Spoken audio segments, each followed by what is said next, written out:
परभणी जिल्हा क्रीडा अधिकारी कार्यालय व नूतन विद्यालय शिक्षण संस्थेच्या वतीने क्रीडा सुविधा योजना अंतर्गत उभारण्यात आलेल्या बंदिस्त प्रेक्षागृह परभणी जिल्ह्याच्या क्रीडा वैभवात भर घालणारे असून या इंडोर क्रीडा संकुलातून आंतरराष्ट्रीय खेळाडू घडावेत। संकुलाच्या उर्वरित उभारणीसाठी लागणारा निधी शासनाकडून उपलब्ध करून देण्यासाठी सदैव प्रयत्नशील राहू असे प्रतिपादन जिल्हा क्रीडा अधिकारी कविता नावंदे यांनी केले। सेलू येथील नूतन विद्यालय शिक्षण संस्था व परभणी जिल्हा तलवारबाजी असोसिएशनच्या वतीने गुरुवार 23 मे रोजी आयोजित तलवारबाजी व कबड्डी प्रशिक्षण शिबिराचे उद्घाटन व तालुका क्रीडा संकुलाची पाहणी करताना उद्घाटक म्हणून त्या बोलत होत्या।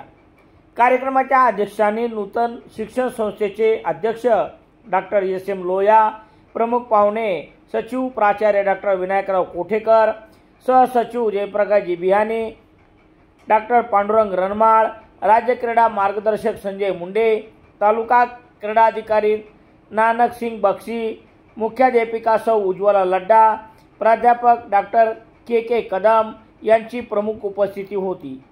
या प्रसंगी संस्था सचिव जयप्रकाशजी बिहानी यांनी इंडोर क्रीडा संकुल उभारणीसाठी संस्थेने दिलेले योगदान, शासनाकडून मिळालेले सहकार्य व उर्वरित कामासाठी अपेक्षित निधी याबाबत माहिती पाहुण्यांना दिली।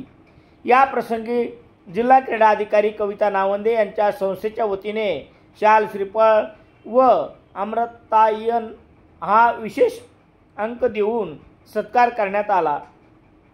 कार्यक्रमाचे प्रास्ताविक संस्था सचिव डॉक्टर विनायकराव कोठेकर यांनी केले।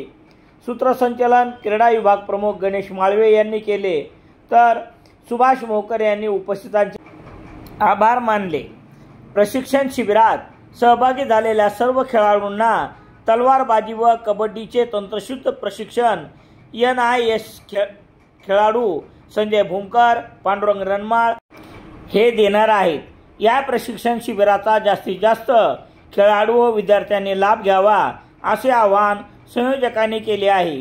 कार्यक्रमाच्या यशस्वीतेसाठी अनुराग आमटे, राहुल घाणगे, सिद्धेश्वर गवळी, वेदांत बोचरे, रत्नेश्वर घाणगे आदींनी परिश्रम घेतले।